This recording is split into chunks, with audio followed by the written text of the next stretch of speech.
Hello and welcome to the third video on how to configure networks using Cisco Packet Tracer. In this scenario, we already know about this network, and this is the logical network 192.168.1.0. This is entry 11, 12, 13, and over here we have 1.254. So that is the IP address of this networking interface over here on the router. That's our default gateway.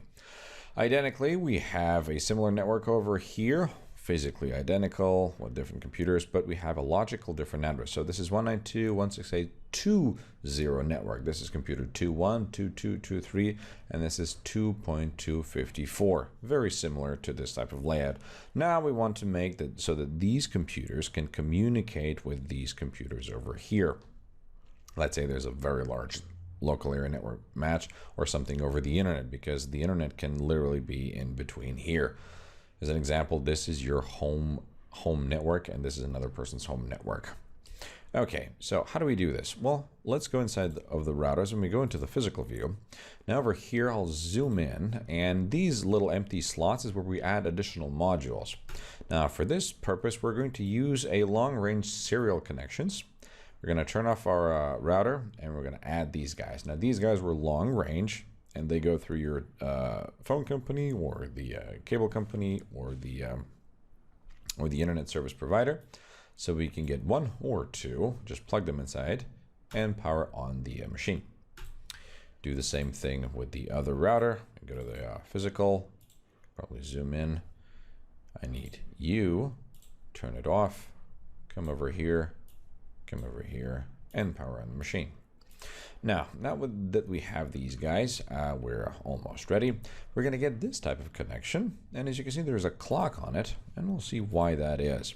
So we're going to use serial 000 from here, and we're going to connect it to serial 000 here. And by default, these interfaces are both red and are disconnected. Now, if we hover over a red square for a while, we will see the name of the interface, and we'll see there's a clock, which means we need to set a clock rate. How many bits per second? So we're going to go inside this one, enable configure terminal, interface serial 000. Now, first thing, so we can look at it, no shutdown. Now we need to, over here it says change state to down because this guy is not enabled yet. Don't worry about that one. So we need to add an IP address, but these IP addresses need to be completely different from this IP range and this IP address range. So I'm going to use a class A IP address, and we're going to subnet it properly. So IP address 10.1.1.1. Okay, 255.255.255.0. Now over here we should use another one, but for this purpose we're going to use the default one that everybody is familiar with. We're going to hit enter, and we need to set the clock rate. And the clock rate is usually going to be about 64,000, or you can also put it 128,000 if you're in a rush. This is a very particularly old model of router, so it doesn't really support very high values. And if it does, it overheats like mad. So we hit enter, and on this end, we are done. We go on the other one, and we configure somewhat similarly. Enable configure terminal, interface serial 000, no shutdown, and as you can see, this guy powered on, and this guy powered on. Then we need to put in IP address 10.1.1.2. Don't worry about that one. You just type in your command. This is my previous command. I can type it in again. And over here, we don't need to set the clock rate. Okay. So far, we are good. Now, let's try to see if, so let's make sure that these guys can still communicate with each other. I'm going to go to the command line of the router, and I'll simply ping 192.168.1.1. So I want to see if I'm able, from this interface, I want to see if I can talk to this guy. Does that work? Usually the first one doesn't work. There we go. So dot doesn't work, exclamation point works. Let's go with number 2. Okay, number 3.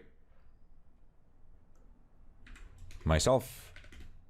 Okay, everything's fine. Okay, but what if I go over here, go to the desktop, ping ping the router. Oh, I had made a mistake. I'm really sorry. So ping the router. Router replies. What about the router what about this guy? 2.1. Is this going to work? Oh, look what it says. Very interesting. Destination host unreachable. It means that the machine or the network doesn't know how to leave. So in this scenario, we're going to set up static routing. Static routing is really easy. We go to the router configuration, and first we want to see show IP route.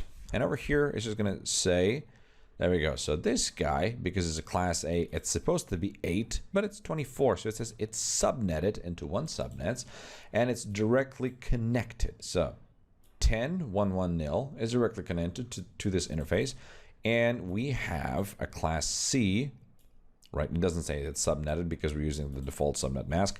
It's directly connected onto this networking interface. Okay, so we're going to add one more. Enable. Okay. Configure terminal IP route. And this is the command that we were going to use to add a route. And this is how it's going to work.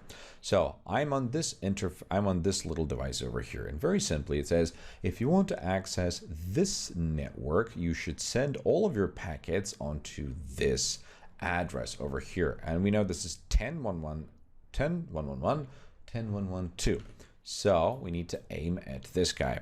So all of the packets that you have for 192.168.2.0. So for this network with subnet 255.255.255.0, I want you to send to 10.1.1.2.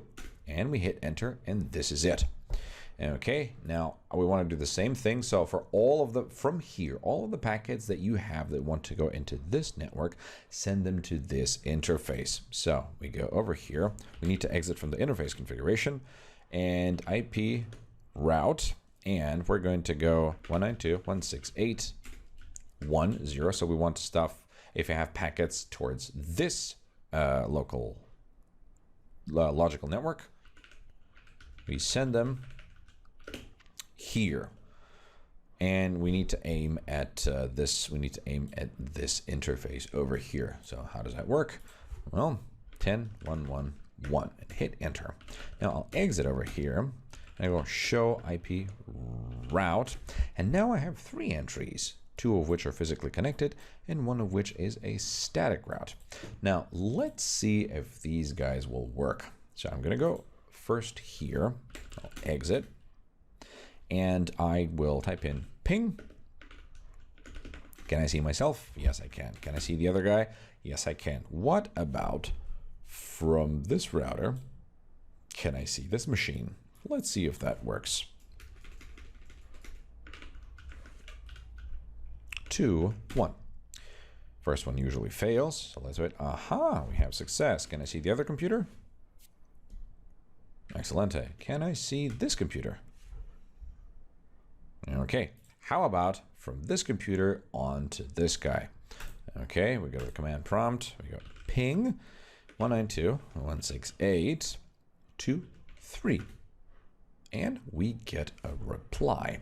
And we can simulate that. If we go from here to here, we get a successful. Let's try the other way around, from here to here, and it works. Let's try 2 different machines that haven't seen each other before.